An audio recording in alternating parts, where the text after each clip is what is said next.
Even after more than 3,000 years, the mysteries surrounding Egypt's Queen Nefertiti still fascinate archaeologists and history buffs alike. The reign of Nefertiti and her husband Amenhotep IV was a turbulent time in Egyptian history. The couple tossed out the old gods and set up a new religion that gave them absolute power over all their subjects, which didn't go over too well. Known as the mistress of Lower and Upper Egypt, she was a queen, a priestess, a wife, a mother, a political revolutionary, a beauty icon, and maybe even a pharaoh. Today we're going to take a look at the mysterious life and death of Egypt's Queen Nefertiti. But before we get started, be sure to subscribe to the Weird History channel and let us know in the comments below what other powerful historical women you would like to hear about. Okay, let's go back to the Egyptian Revolution. While no one knows who Nefertiti's parents were, there are several theories. The most commonly accepted holds that she was the daughter of a top Egyptian advisor named Ai, who himself would go on to become pharaoh after the death of King Tut.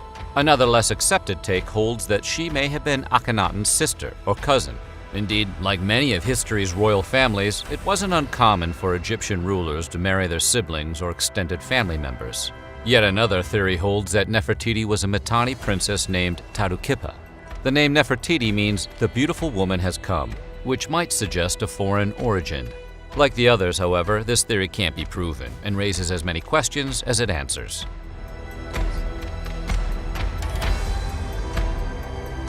While the exact date of their wedding is unknown, Nefertiti and Amenhotep are believed to have been married when she was only 15 years old. Amenhotep was not yet a pharaoh when they were wed, but he ascended soon enough, and the two are believed to have ruled as equals from 1353 to 1336 BC. They would also have 6 daughters: Meritaten, Mikataten, Setepenra, Ankhesenpeten, Ankhesenemen, Nefernefer, and Neferneferutin Tasheret. They also possibly had 1 son. The royal families lived in various palaces and complexes in Karnak. One of the most impressive was a temple called the Gempatan, which was devoted to Nefertiti. Records suggest that the couple threw an elaborate festival in the temple during the 3rd year of their reign. One depiction shows Nefertiti and Amenhotep, along with their daughters in the royal court, viewing the crowds at this festival from a special spot at their palace. Artwork of the era generally depicts the couple as inseparable and even shows them kissing in public. Ooh, scandalous. This has led some to believe that the two may have been genuinely in love, a quality not often depicted among the ancient pharaohs and their wives. Nefertiti is believed to have been faithful to her husband, despite the fact that he is known to have fathered children with other women, including, quite possibly, the future king Tutankhamun.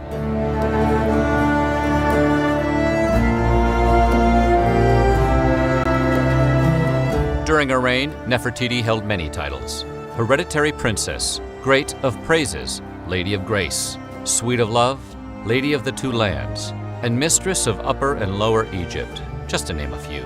Inscriptions about her describe a queen who was in charge of and heavily involved in all aspects of the royal court. She also held the rank of high priestess, which meant that the faithful could gain access to the god Aten through her. This made her central to religious practices as well. But one of the most unique and interesting facts about Nefertiti is that contemporary art depicted her wearing a pharaoh's crown. This has led some archaeologists to theorize that she may have had the powers of a pharaoh and been seen as an actual equal to her husband.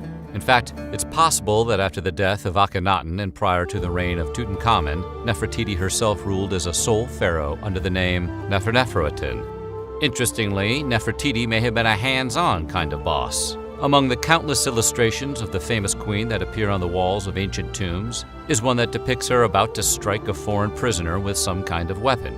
This raises the possibility that one of the most powerful women in Egypt, the co-pharaoh and direct female conduit to Aten, may have also acted as a royal enforcer.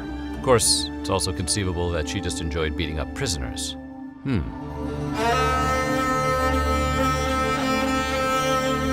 When Amenhotep IV became pharaoh, he inherited a kingdom that was prosperous and powerful. But together with Nefertiti, he would change Egypt in dramatic ways, the most substantial of which was switching the state religion to worship of the sun. The god Amen was replaced with the god Aten, and a new capital called Akhenaten was created over 200 miles north of the previous one. The old gods were slowly removed from society, their temples were shut down, and their priests were forced to convert. The pharaoh even had the entire city of Tel El Amarna built to worship Aten and demanded the faithful move there. To underscore the importance of the new religion, the ruling couple even changed their own names. Amenhotep became Akhenaten, and Nefertiti became Neferuaten Nefertiti, which meant beautiful are the beauties of Aten, a beautiful woman has come. Finally, to shore up their own power, they designated themselves the only two priests of Aten. None of this is believed to have been very popular with the people of Egypt, but defying the pharaoh was a quick way of getting oneself killed, so most went along with it. Over time, however, Akhenaten became intolerant of old religions and other beliefs and began a long, expensive campaign to destroy them. The kingdom sank into debt and turmoil. Things probably would have gotten a lot worse, but luckily for the people, Akhenaten died before things spun completely out of control. After 16 years of ruling Egypt alongside her husband, Nefertiti disappears from the historical record. No one knows why, but there are several theories. Akhenaten and Nefertiti caused a substantial amount of political turmoil during their reign, so their successors made every effort to erase their legacy. Records and artifacts were destroyed, and the end of Nefertiti's story may have simply been destroyed along with them. On the other hand, some archaeologists believe Nefertiti vanished from the record because she died. Supporting this theory is the fact that the couple's daughter, Meritaten, is known to have served at court as the great royal wife during the final years of Akhenaten's reign. This might suggest that Meritaten replaced her dead mother as Akhenaten's consort. Still others theorize that she became co-regent and ruled under the name Smenkhare. These historians hold that Nefertiti was co-pharaoh in her husband's later years, and then continued to rule after his death, until Tut was able to assume the throne. Interestingly, Nefertiti's daughter Meritaten was Smenkhare's consort as well.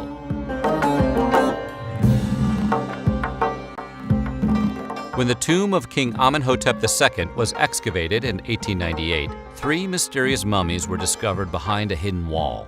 Located in the Valley of the Kings, the tomb was found to contain the mummy of the king as well as a young lady who archaeologists suspected of being Nefertiti. Over a century later, in 2010, Zahi Hawass, who is Egypt's Minister of State for Antiquities Affairs, announced the results of a series of DNA tests that he said proved the mummy, known as the Younger Lady, was actually Akhenaten's sister. But that wasn't all. The test also showed the Younger Lady was the mother of King Tut. The matter seemed settled until 2013, when French Egyptologist Marc Gabold disputed Hawass's conclusions. Gabold claimed the mummy of the Younger Lady was in fact Nefertiti. If correct, this would mean that Tut was Nefertiti's son.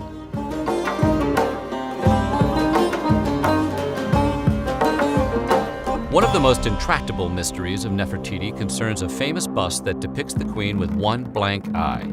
It's a strange artistic choice for a sculpture of a person whose name literally refers to her beauty, and its meaning has been debated since the bust was first discovered. One theory is that the queen may have possessed a natural fold of skin over her eye, something that was not uncommon in Egypt at the time. Alternatively, the blank eye could have been meant as an insult, or might even be nothing more than accidental damage to a bust that once had both eyes. The most romantic theory, however, concerns the sculptor, whose name was Thutmose. Some believe that he fell in love with Nefertiti, but after she refused him, he decided to leave the eye blank as a symbol of her inability to see the nature of his love.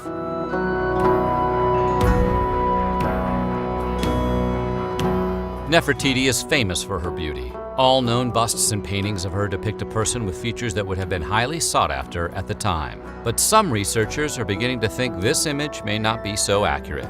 Using CT scans of the famous 3,400-year-old Thutmose bust of Nefertiti, scientists were able to get a look at the original mask of the queen that was hidden beneath all the layers. Differences noted include a bump on the ridge of the nose, wrinkles on the cheeks and near the corners of the mouth, and less depth at the corners of the eyelids. This has led some experts to conclude that the royal sculptor used his vast skills to create an idealized version of the queen. Equally plausible is that Akhenaten himself insisted that his wife be portrayed as more physically beautiful than she was in real life. Whatever may have occurred, the face we know as Nefertiti today did not likely match the reality of her appearance.